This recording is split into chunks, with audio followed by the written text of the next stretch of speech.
Hello and welcome to my happy place. My name's Rachel. We're going to do just a short little stretch sesh. So we're going to begin with our legs out long. I'll turn on my mat here. And your knees can be bent, of course. Your toes will be flexed. Feet about hips distance apart. Reach your arms all the way up overhead and gently start to fold forward. But before we stay, we'll do a couple of pulsations. Reach up, breathe in. Keep that length, fold forward, breathe out. Do this a few more times. Just bring a little bit of warmth into your muscles so we have that access to stretch. And all the while, you're bringing awareness into your sensations because this is the practice of yoga, being with your body and loving it in all its glory. And then now fold forward and hold. Maybe you let your head drop. You can sway from side to side. Just notice what it is that you need from this little stretch sesh. Do you need relief in your body, relief in your mind, maybe a reboot for your day? And try to embody that because you get to. You are in control. Slowly begin to roll up and take your right foot in so that the sole of the foot meets the inside of your left thigh. Reach up again and fold forward. Janu Shirshasana. So we'll aim to try to bring your left thigh back just a little more, or maybe even the entirety of your left leg, to kind of move your pelvis into alignment here. And depending on where you're at in your body today, you can either stay here, or some of you might want to walk both of your hands to the outside of your leg and fold. Others of you might take this right hand and take a hold of the outer edge of your foot, then cross your left hand, take a hold of the inner edge of your foot. You can use this position to leverage more depth in your stretch by bending into your elbows and pulling yourself into the stretch. So go slowly and cautiously, decide where your body's at today. And breathe.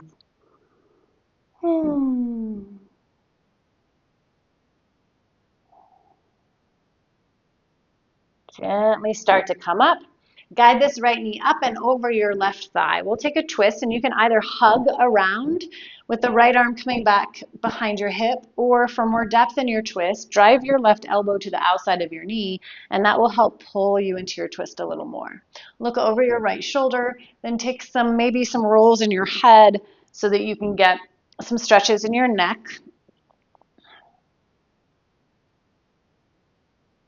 And you can pause wherever you need. Your practice.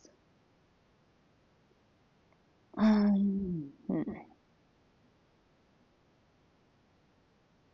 man, I don't know if you're hearing all the cracks in my neck. Yep. Okay, unwind. Right leg goes long. Your left leg is going to come in. And then we anchor this right thigh back. Reach up. Flex through your right foot and fold forward. Your hands are here for support. You might flex your toes. So I learned many years ago that when you like subconsciously sigh or moan, just like I did, or, or like when you're annoyed, that's your nervous system releasing that energy out because you're holding it in other ways. And so sometimes just a sigh just gives you a little bit of a release. Take both hands to the outside of your leg if you want a little more depth. Either stay here, or perhaps we take that same position in your hands by crossing your wrists, and then you decide the depth of your stretch as you fold and maybe bend into your elbows. And notice if this side feels any different. Some hyper awareness into your body and sensation so that we can know our body and be able to take care of it when we're not this aware, like not this mono-focused. The more we know our body, the more we know how to like take care of it and treat it when we're not on our mat. Gently and slowly come all the way up. This left knee comes up, and then we take the foot up and over your thigh. Same thing, either a hug or drive the elbow to the outside of your knee as you twist.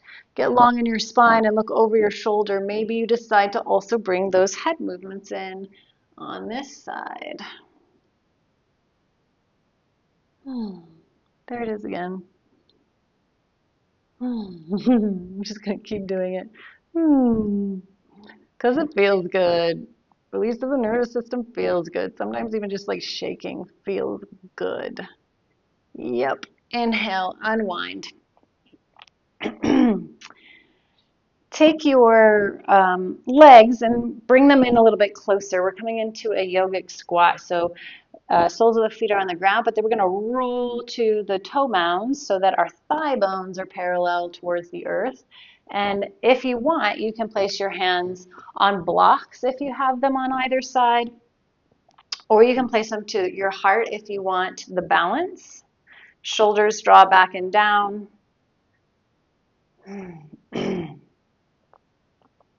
Whenever I'm in this pose, I think of like the fun dances that they do. I think it's called Bollywood. And I imagine myself kicking out my legs, and I'm like, I don't know how I could ever do that. I don't know how those dancers have the strength to do that. I'm sure I know it's practice, but like it feels like a world away from me. So now we're going to bring a stretch into your legs. It's actually also what I mean is your feet. Knees will come forward until they meet the earth, or maybe you place them to a block if that feels better for you. That's also fine. So we're stretching into your toes, into the backs of your feet here, and your hips are weighted there right onto your heels, but your spine is stacking here. If you don't feel anything in your toes, one, why? Two, you can start to walk your knees forward a bit. So that's going to increase the extension in your toes and help that stretch be a little more intense. My pinky toe like really wants to hug in close to the other toes, and so I just kind of encourage it to come out just a bit. Good, and while we're here, to just make the most of our time, start to roll your shoulders back, but also to bring awareness away from our toe stand, our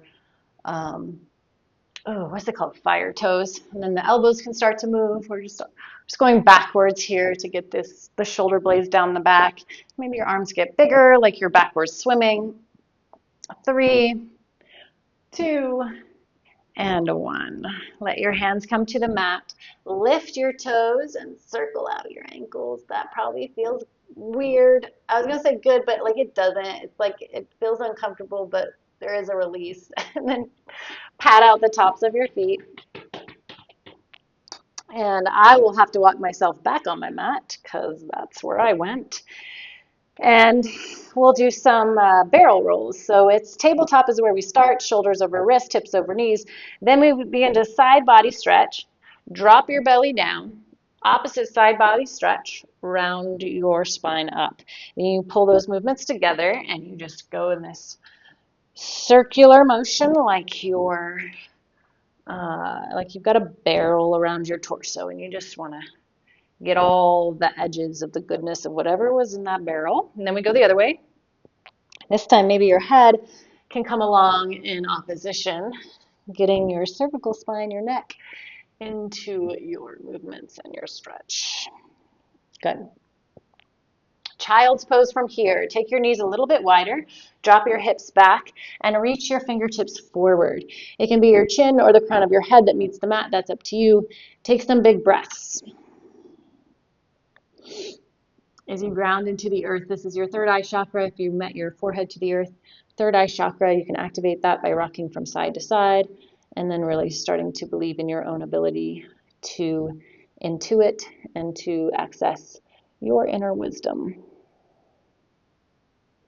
Walk your hands over to the right side of your mat as you tap your left hip back. You can feel more and do more if you want by rolling your chest open, so over to the left, and you might even start to reach your left arm up and make a big circle, so it's a big side body shoulder stretch, and perhaps you decide to take a half wrap. Ooh, my ribs need some space. Roll this left shoulder open, maybe pull your head back. Good. Walk your hands back through center and all the way over to the left, of which I don't have a ton of space here.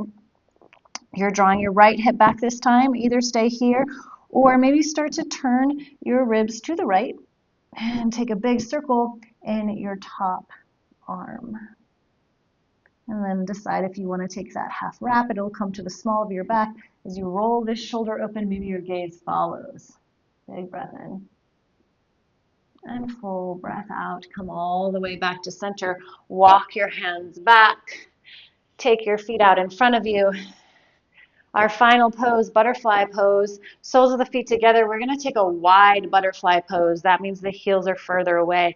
If you prefer a closer one, that's going to bring more of the stretch into your inner thighs. So you choose. I'm aiming for like outer hips. So when you're ready, rock from side to side to get those sit bones rooted, and then fold forward any amount, if at all, whatever feels best in your body, and take a moment to feel. You could even take your hands and massage into your ankles and your feet. Don't let your mind take you somewhere else, whatever's after this. Stay here. You carved out the time, so soak in every last bit of it. This is your happy place and mine. Stay here as long as you can. Sometimes we have to, because the outside world is scary, but we have the tools to face it. Yes, we do, because we do yoga and because we're awesome humans. All right, slowly come up, lean back on your hands and shake out your legs. And then we'll close out this stretch sesh together, finding either hero's pose, or maybe you'd like to come back to Sukhasana, this crisscross applesauce. That's fine too. Hands at your heart, gentle bow of your chin towards your chest. Thank you for taking the time to pay attention to your body, to find relief in whatever way you did, mind, body, or soul, hopefully all three. It's been my honor to be with you in my happy place. Om. Shanti, shanti, shanti. Peace, peace, peace.